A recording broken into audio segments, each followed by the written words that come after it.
തമിഴ്നാട്ടിൽ 717 മദ്യശാലകൾ അടച്ചുപൂട്ടാൻ തീരുമാനിച്ചു. ടാസ്മാക് നമ്മുടെ ബിവറേജസ് കോർപ്പറേഷൻ പോലെയാണെന്നോ? ബിവറേജസ് കോർപ്പറേഷൻ പോലെ തമിഴ്നാട്ടിലുള്ള, പക്ഷേ അതിനകത്ത് മദ്യത്തിൻ്റെ പേരും മറ്റു കാര്യങ്ങളൊന്നും വരുന്നില്ല. അതേസമയം കേരളത്തിൽ മദ്യത്തിന് ബ്രാൻഡുകൾക്ക്, പല ബ്രാൻഡുകൾക്കും 50 രൂപ വരെ വില. മദ്യപാനിക്ക് സന്തോഷ വാർത്തയാണ് ഇവിടെ, അവിടെ നേരെ തിരിച്ചു. അപ്പോൾ ഇതിനകത്ത് രസം എന്താണെന്ന് അറിയാം, കേരളത്തിൽ ഈ മദ്യത്തിന് വില കുറച്ചു എന്ന് പറയുമ്പോഴത്തേക്ക് സൈബർ സഖാക്കൾ കിടന്നിട്ട് കണ്ടോ, UDF കയറിയപ്പോഴത്തേക്ക് കണ്ടോ, കേരളത്തെ മദ്യത്തിൽ മുക്കിക്കൊല്ലാനുള്ള ശ്രമമാണ്. സത്യത്തിൽ കേരളത്തിൽ മദ്യത്തിന്റെ വില കുറച്ചിരിക്കുന്ന മദ്യ കമ്പനികളാണ്, സർക്കാരല്ല. മദ്യ കമ്പനികൾ നേരിട്ട് എടുത്ത തീരുമാനം ഒരു 10 രൂപ മുതൽ 50 രൂപ വരെ കുറച്ചിട്ടുണ്ട്. അപ്പോൾ എന്താണ്, ഇപ്പം സർക്കാരിന് ഒരു വിധത്തിലും ഇത് ബാധിക്കില്ല, സർക്കാരിന്റെ റവന്യൂവിനെ ഒരു വിധത്തിലും ബാധിക്കില്ല. പിന്നെ കമ്പനികൾക്ക് അതിന്റെ പ്രശ്നം വരും, മദ്യ കമ്പനികൾക്കും പ്രശ്നം വരുന്നില്ല, കാരണം സെയിൽ കൂടും. അപ്പം ചില ബ്രാൻഡുകൾ വിപണിയിൽ നിന്ന് പിൻവലിക്കാൻ പോകണം. അങ്ങനെയുള്ള ബ്രാൻഡുകൾക്കൊക്കെ നല്ലപോലെ 163 രൂപ വരെ വില കുറഞ്ഞ ബ്രാൻഡുകളുണ്ട്. ഇതിപ്പോൾ നമ്മൾ കോമൺ പറയുന്ന 10 തൊട്ട് 50 രൂപ വരെ. ചാനലിൽ ഒരു വാർത്ത കണ്ടിരുന്നു, മലയാളികളുടെ സ്വന്തം ജവാൻ ഇപ്പം കിട്ടാനില്ല. ജവാന് നമുക്കറിയാം, തിരുവല്ലയിൽ അത് വലിയ വിവാദമായതാ. പുളിക്കീഴിൽ സ്പിരിറ്റ് മറിച്ചു വിറ്റതും അങ്ങനെ സ്പിരിറ്റുമായിട്ട് വന്ന സംഭവം പിടിച്ചതും അത് വലിയൊരു വിഷയമായിട്ടുള്ള സ്പിരിറ്റ് കുംഭകോണമാണ് നടന്നായിരുന്നു. അപ്പോൾ എന്താ സംഭവം, കേരളത്തിൽ എന്താ സംഭവിച്ചിരിക്കുന്നത്? കേരളത്തിൽ ചില മദ്യ കമ്പനികൾ 10 മുതൽ 50 രൂപ വരെ വില കുറയ്ക്കുന്നു, മദ്യത്തിൻ്റെ വില കുറയ്ക്കുന്നു. നമ്മളെ മദ്യപാനികളെ സംബന്ധിച്ചിടത്തോളം സന്തോഷ വാർത്തയാണ്. പക്ഷേ തമിഴ്നാട്ടിലെ മദ്യപാനികളെ സംബന്ധിച്ചിടത്തോളം വലിയ ദുഃഖവാർത്തയാണ്. വിജയ് എന്ന് പറയുന്ന ജോസഫ് വിജയ് അധികാരത്തിലേറ്റതിന് പിന്നാലെ ആദ്യം നൽകിയിരിക്കുന്ന ഒരു നടപടി, വളരെ പ്രധാനപ്പെട്ട നടപടിയാണ്. ഇത് സ്ത്രീപക്ഷ നടപടിയാണ്. അതാണ് അതിന്റെ പോയിന്റ്. സ്ത്രീപക്ഷ നടപടിയാകുമ്പോൾ സർക്കാരിന് നഷ്ടമുണ്ട്, വരുമാന നഷ്ടം ഭയങ്കരമായിട്ടുണ്ട് സർക്കാർ. ഈ 717 മദ്യശാലകളിൽ നിന്നുള്ള ടാക്സ്, അല്ല നമ്മുടെ കേരളത്തിൽ പോലും നമുക്ക് മദ്യവും ലോട്ടറിയിലേക്ക് നമുക്ക് സർക്കാർ. തമിഴ്നാട്ടിന്റെ ഖജനാവിന്റെ അവസ്ഥ കേരളത്തിനേക്കാൾ മോശമാണ്, വടിച്ചു തക്കി ഇറങ്ങിപ്പോയി എന്നാണ് അദ്ദേഹം ആദ്യത്തെ പ്രസംഗത്തിൽ പറഞ്ഞത്. അപ്പോൾ എന്താ സംഭവിച്ചിരിക്കുന്നത്, അതിനകത്ത് 2 കാര്യങ്ങളുണ്ട്. ഒന്ന്, സ്ത്രീകളുടെ ഇടയിൽ മുഖ്യമന്ത്രിക്ക് അദ്ദേഹം എപ്പോഴും രക്ഷകന്റെ വേഷം അണിയുന്നു. സിനിമയിൽ മുഴുവൻ രക്ഷകന്റെ വേഷം അണിയുന്ന ആളാണ്. ഈ ഏഴൈത്തോഴനാണ് വിജയും. അപ്പോൾ അദ്ദേഹം എന്ത് ചെയ്യുന്ന, ഇപ്പൊ ഈ മദ്യശാലകളുടെ എണ്ണം കുറയ്ക്കുന്നതിലൂടെ മദ്യത്തിന്റെ ലഭ്യത കുറയും, നമുക്കറിയാമല്ലോ. നമുക്ക് ഇപ്പം ഈ 717 മദ്യശാലകൾ എന്ന് പറയുന്നത് മാനദണ്ഡം ലംഘിച്ച് പ്രവർത്തിക്കുന്ന അമ്പലങ്ങൾക്കും വിദ്യാഭ്യാസങ്ങൾക്കും എല്ലായിടത്തുണ്ടായിരുന്നു, ആരാധനാലയങ്ങൾക്കും പള്ളിക്കും എല്ലായിടത്തുണ്ടായിരുന്നു. പണ്ട് ഓർക്കുന്നു, നമ്മുടെ നാട്ടിൽ ഈ ബിവറേജ് ഇല്ലാത്ത സമയം ബിവറേജ് മദ്യവിൽപ്പനശാലകളല്ല, സ്വകാര്യ മദ്യവിൽപ്പനശാലകളുണ്ടായിരുന്നു. ലിക്കർ ഷോപ്പുകൾ ആന്റണി വന്നതിന് ശേഷമാണ്. ആന്റണിയുടെ ഈ മദ്യനിരോധന സമയത്താണ് ലിക്കർ ഷോപ്പുകൾ നിരോധിച്ച കൂട്ടത്തിലാണ് ലിക്കർ ഷോപ്പുകൾ. ഈ ലിക്കർ ഷോപ്പുകൾ എന്ന് പറയുമ്പോൾ അപ്പോൾ പത്തനംതിട്ടയൊക്കെ ഈ അടൂർ പ്രകാശിനൊക്കെ ലിക്കർ ഷോപ്പ് ഉണ്ടായിരുന്നു ധാരാളം, അദ്ദേഹത്തിനൊക്കെ അവിടെ ഉണ്ടായിരുന്നു. അപ്പം ഈ ലിക്കർ ഷോപ്പുകളെല്ലാം നിരോധിച്ചു. ലിക്കർ ഷോപ്പുകൾ നിരോധിച്ചിട്ട് സർക്കാരിലൂടെ മാത്രമായി മദ്യം, ബാറുകളിലൂടെ അല്ലാത്ത മദ്യം ചില്ലറ വിൽപ്പന എന്നുള്ളത് ബാറുകളിലൂടെ വന്നു. ബാക്കി വന്നതെല്ലാം ഈ സർക്കാർ മദ്യ വിൽപ്പനശാല. കെ കരുണാകരന്റെ 82 മന്ത്രിസഭയുടെ കാലത്താണ് ഈ ബിവറേജ് കോർപ്പറേഷൻ രൂപീകരിച്ചത്. ബിവറേജ്. അപ്പം ബിവറേജസും പിന്നെ സിവിൽ സപ്ലൈസും ആണ് ഇപ്പം ഇത് കൊടുത്തോണ്ടിരിക്കുന്നത്. ഏതായാലും സിവിൽ സപ്ലൈസ് അല്ല, മറ്റേ ഇവരുണ്ടല്ലോ എന്തൊക്കെ നമ്മള് സഹകരണ ത്രിവേണി ഔട്ട്ലെറ്റ്, സപ്ലൈകോ ത്രിവേണി ഔട്ട്ലെറ്റ്.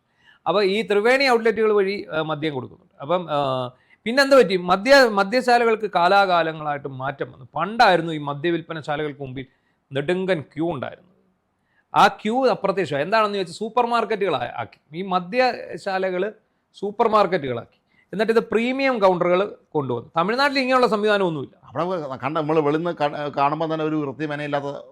അതെ, അവിടെ മേടിച്ചാൽ അവിടെ നിന്ന് അടിക്കാം, ഇവിടെ മേടിച്ച് ഇവിടെ നിന്ന് അടിച്ചാൽ അപ്പം പിടിച്ച് അകത്തിടും. അവിടെ മേടിച്ച അവിടെ തമിഴ്നാട്ടിൽ ഏതെങ്കിലും ഒരു മൂലയ്ക്ക് ഒരു മദ്യഷാപ്പ് ഉണ്ടെങ്കിൽ ആ മദ്യഷാപ്പിന്റെ അടുത്ത് തന്നെയാണ് ഈ പറക്കുന്നതും പൊരിക്കുന്നതും കഴിക്കുന്നതും എല്ലാം. അവിടോട്ട് തന്നെ ഇരുന്ന് അടിക്കാം, അവിടെ തന്നെ കിടക്കാം, യാതൊരു പ്രശ്നവുമില്ല. അങ്ങനത്തെ അവസ്ഥയുണ്ട്. അപ്പോൾ അങ്ങനത്തെ 717 ഒന്ന് സ്കൂളുകൾക്ക് അടുത്തുള്ളത്, ആരാധനാലയങ്ങൾക്ക് അടുത്തുള്ളത്, ബസ് സ്റ്റാൻഡുകൾക്ക് അടുത്തുള്ളത്, അങ്ങനെ പൊതുജനങ്ങൾക്ക് ബുദ്ധിമുട്ടാകുന്ന തരത്തിലുള്ള 717 മദ്യ വിൽപ്പന ശാലകളാണ്. ഇതിൻ്റെ ഒരു ഇമ്പാക്റ്റ് എന്താണെന്ന് നോക്കിയാൽ സർക്കാരിൻ്റെ വരുമാനം കുറയും, ഒറ്റയടിക്ക് കുറയും. 717 എന്ന് പറയുമ്പോഴേ അത് ചെറിയൊരു സംഖ്യ. അതെ, ഒരു മദ്യവിൽപ്പനശാലയിൽ ഡെയിലി കിട്ടുന്ന, അവിടെ മദ്യം വെക്കുന്നവർ ഡെയിലി കിട്ടിക്കൊണ്ടിരുന്ന നികുതി എത്രയാണെന്നുള്ളത് അറിയാമല്ലോ. അപ്പോൾ അത്രയും വെച്ച് ആ നികുതി കുറയും. പക്ഷേ അപ്പോൾ എന്ത് സംഭവിക്കും, ഒരുപാട് മദ്യപന്മാർക്ക് ഈ അടുത്തടുത്തുള്ള മദ്യശാലകൾ കുറയുന്ന കാരണം അതിൽ കുറച്ചു പേരെങ്കിലും മദ്യപാനം കുറയ്ക്കും, അല്ലെ മദ്യപാനം അവസാനിക്കും. അപ്പം നമുക്കറിയാം നമ്മളെക്കാട്ടിൽ കൂടുതൽ മദ്യം കഴിക്കുന്ന ആൾക്കാരാണ് തമിഴന്മാർ. കാരണം നമുക്കത് അറിയാം, നമ്മൾ പഞ്ചാബികൾ ഇവരൊക്കെ നമുക്കറിയാം, നമ്മളെക്കാളും മദ്യം കഴിക്കുന്നവരാണ്. നമ്മൾ പൊതുവെ കരുതുന്ന മലയാളികളാണ് ഏറ്റവും മദ്യം കഴിക്കുന്നത്, നമ്മളല്ല.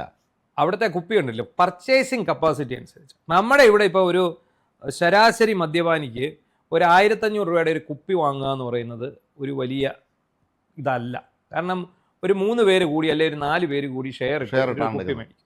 പക്ഷെ തമിഴ്നാട്ടിൽ അങ്ങനെ, തമിഴ്നാട്ടിലല്ല ഈ ക്വാർട്ടർ കുപ്പി മദ്യമാണ് പ്രിയങ്കരം.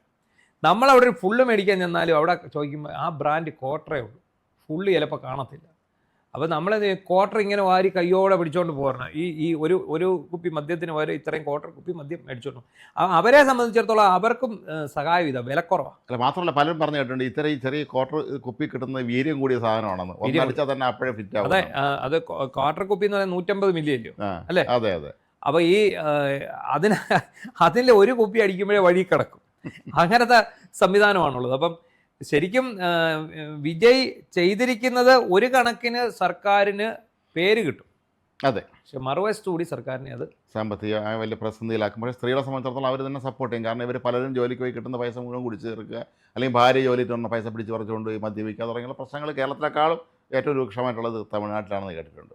ഈ മദ്യലഹരിയിൽ അവിടെ കൊലപാതകങ്ങളും അടിപിടിയും അതുപോലെ ഒരുപാട് കാര്യങ്ങൾ അവിടെ നടക്കുന്ന ഒരു സ്ഥലം കൂടിയാണ്. അപ്പം ഈ 717 ആദ്യഘട്ടത്തിലാണ്. ഇനിയും അത് കണക്കെടുത്തതിന് ശേഷമാണ് ഇത്. ഇനി അവർ ഒന്നുകൂടെ ഇത് ചെയ്യും. എനിക്ക് തോന്നുന്നു പുള്ളി വേറെ എന്തൊക്കെയോ ഉദ്ദേശിച്ചിട്ടുണ്ട് മനസ്സിൽ.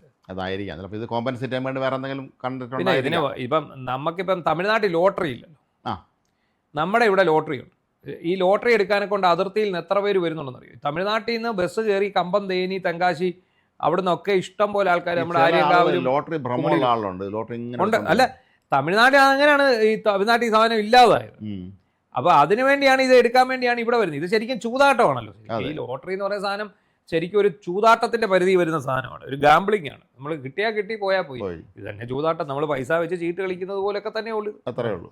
ഇത് അത് നിയമവിരുദ്ധം അല്ലാതെ കേരളം ഇതിൽ നിന്ന് വരുമാനം ഉണ്ടാക്കുന്നു എന്നുള്ളതേ ഉള്ളൂ. എന്തായാലും ഈ ഒരിടത്ത് മദ്യത്തിന് വില കുറയുമ്പോൾ മദ്യ ഷോപ്പുകൾ തന്നെ ഇല്ലാതാകുന്ന മായാജാലമാണ്. അപ്പം അവിടെ ഒന്നാമത്തെ കാര്യം, കേരളത്തിൽ സർക്കാരില്ലെങ്കിലും ഉദ്യോഗസ്ഥർ കൃത്യമായിട്ട് ഭരിച്ചു കൊണ്ടുപോകുന്നുണ്ട്. അതെ അതെ. മാത്രമല്ല പണ്ട് പറഞ്ഞു കേട്ടിട്ടുണ്ട്, നേരത്തെ കേരളത്തിൽ അതിർത്തി പ്രദേശങ്ങളുള്ള ആളൊക്കെ തന്നെ അപ്പുറത്ത് വെള്ളടിക്കുമായിരുന്നു. തമിഴ്നാട്ടോട് കിടന്നാൽ അവിടെ ഈ സാധനം ഇഷ്ടം പോലെ ഉണ്ടല്ലോ. അവിടെ നിന്ന് ഇവിടെ വില കുറയ്ക്കാൻ കൂടെ ചെയ്താൽ പിന്നെ അവിടെ നിന്ന് ഇങ്ങോട്ട് ഒഴുക്കായിരിക്കും. അതിപ്പം നമ്മളിപ്പം പെട്രോൾ അടിക്കാൻ തമിഴ്നാട്ടിൽ പോകും. ഞാൻ കഴിഞ്ഞ ദിവസം തമിഴ്നാട്ടിൽ പോയി. ഞാൻ അവിടെ നിന്ന് ഫുൾ ടാങ്ക് പെട്രോൾ അടിച്ചാൽ വണ്ടിക്ക് അടിച്ചുകൊണ്ടാകും. 6 രൂപയുടെ വ്യത്യാസം, 1 ലിറ്റർ. അപ്പം ഇവിടെയൊക്കെ നയാരയുടെ പെട്രോളിന് 111 രൂപയാണല്ലോ, അവിടെ നയാരയുടെ പെട്രോളിന് 107 രൂപയേ ഉള്ളൂ. അത്ര വ്യത്യാസമുള്ളൂ. കാരണം എന്താണെന്ന് ചോദിച്ചാൽ നമുക്ക് ടാക്സ് ഇവിടെ കൂടുതലുണ്ട്. മറ്റേ കിഫ്ബിക്കും അതിനും ഇതിനുമൊക്കെ ആയിട്ട് ടാക്സ് പിരിക്കുന്നുണ്ട്. അവിടെ 101 രൂപ സംതിങ് 1 ലിറ്റർ പെട്രോളിനുള്ളൂ.